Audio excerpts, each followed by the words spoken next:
may hawak na tissue ngayon. Naiyak ako, nakrayola ako. It's Tuesday. Ayan, traffic, syempre. Okay. Like I said, I haven't told X about it. She wants 8:47.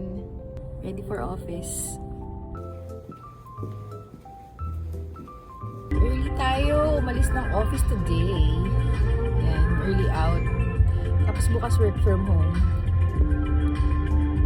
Pauwi na ako. And lagay ng traffic.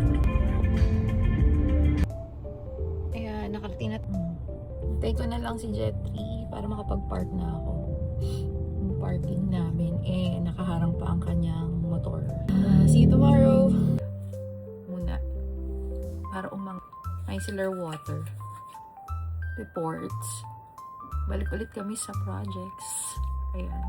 Ngayon may project kami na ginagawa. So yun.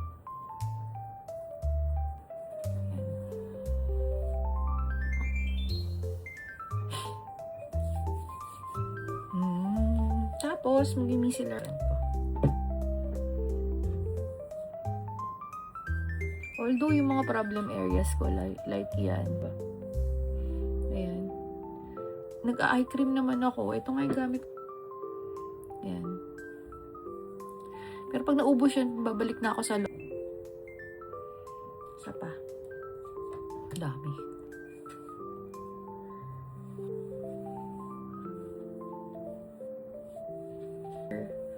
Yung another thing, ka mag-work pag nasa bahay. Kasi ngayon, magugas na ako ng bukas ulit.